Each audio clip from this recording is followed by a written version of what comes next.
99% of people are not willing to do what it takes to make their dreams come true.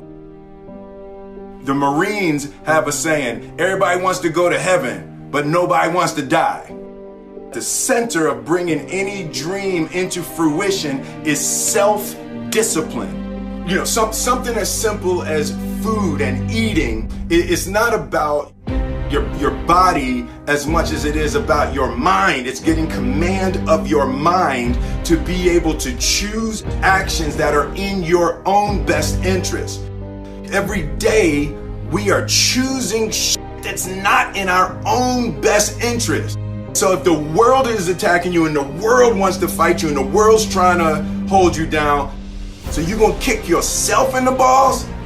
So you're gonna stop yourself from getting what you dream. And I think the word discipline has kind of gotten a bad name. We think about it in terms of punishment. I'm not talking about discipline in that way. I'm talking about discipline in the sense that you forego immediate pleasure for the exchange of long-term self-respect. I believe that self-discipline is the definition of self-love. That when you say that you love yourself, that means that you have behavior towards yourself that is loving.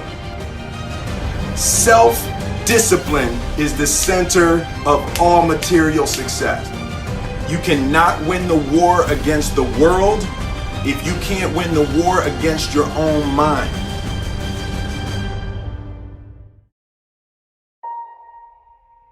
Self-love is when you say to yourself, oh man, look, I know you and that girl got a real connection. I know y'all vibe, but that's your girl's cousin. So I love you too much to let you do that. It's like you say to yourself, hey man, look, I know you want to eat that pizza and it'll be really good, but I can't let you eat that, man, because if you eat that pizza, you're going to feel like shit, and I love you too much to let you eat that. Self-love is, hey, look, I know you got a test on Monday, and I know you really want to go out with your friends. It's Saturday night, you want to go out, but if you fail that test, you're not going to feel good about yourself. I love you too much to let you go out tonight. Self-discipline is self-love. If you want to be happy, you have to love yourself, which means you have to discipline your behavior. The road to sustained happiness is through disciplining your behavior. We tend to base our self-esteem on what other people think. And that's not really self-esteem. Self-esteem is supposed to be how we feel about ourselves. And I was just saying how dangerous it is to allow other people to determine how you're going to feel about you. And it's kind of like looking into a broken mirror. You're going to look in a broken mirror and then change your face to try to look good in this defiled, busted, broken mirror. And it just, other people's opinions is a really way to determine how we feel about ourselves.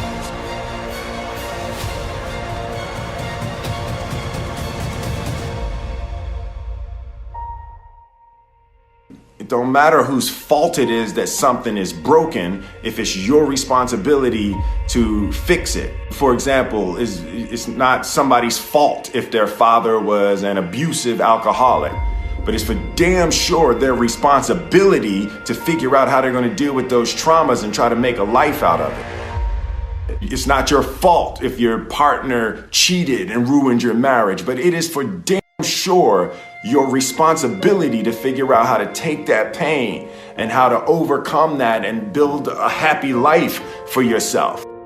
Fault and responsibility do not go together. It sucks, but they don't. When something is somebody's fault, We want them to suffer. We want them punished. We want them to pay. And we want it to be their responsibility to fix it. But that's not how it works, especially when it's your heart. Your heart, your life, your happiness is your responsibility and your responsibility alone. As long as we're pointing the finger and stuck in whose fault something is, we're jammed and trapped into victim mode. When you're in victim mode, you are stuck in suffering. The road to power is in taking responsibility. Your heart, your life, your happiness is your responsibility and your responsibility alone. You can make a person smile, you can make a person feel good, you can make a person laugh, but whether or not a person is happy is deeply and totally and utterly out of your control. The prerequisite for spending time with any person is that they nourish and inspire you. They feed your flame. Look at your last 5 text messages. Are those people feeding your flames or dousing your fire? Put your phone down for just a second and look around. Look to the people around you. Are those people throwing logs on your fire or are they pissing on it?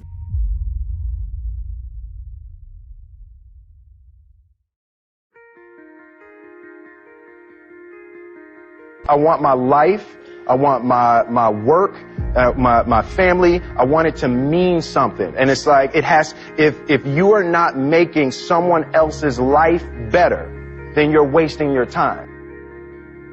The separation of talent and skill is one of the greatest misunderstood concepts for people who are trying to excel, who have dreams, that want to do things. Talent you have naturally. Skill is only developed by hours and hours and hours of beating on your craft. You don't try to build a wall. You don't set out to build a wall. You don't say, I'm going to build the biggest, baddest, greatest wall that's ever been built.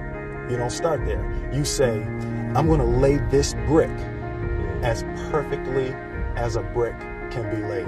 There will not be one brick on the face of the earth that's going to be laid better than this brick that I'm going to lay in this next 10 minutes. And you do that every single day. And soon you have a wall. And soon you have a wall. And I think psychologically, the advantage that gives me over a lot of people that I have been in competition with in different situations is it's difficult to take the first step when you look how big the task is.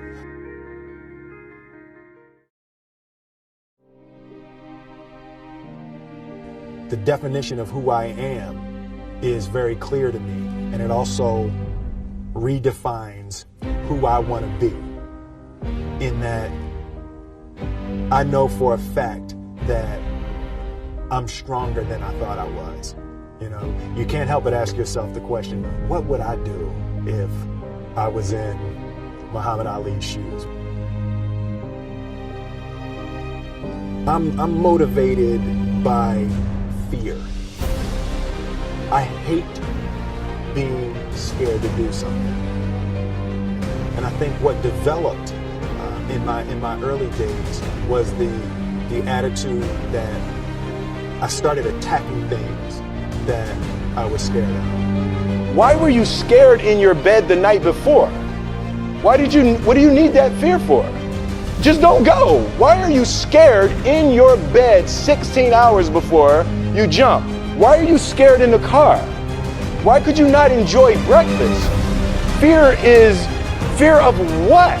You're nowhere even near the airplane. Everything up to the stepping out, there's actually no reason to be scared. It only just ruins your day. You don't have to jump. And then in that moment, all of a sudden, where you should be terrified is the most blissful experience of your life. And God placed the best things in life on the other side of terror.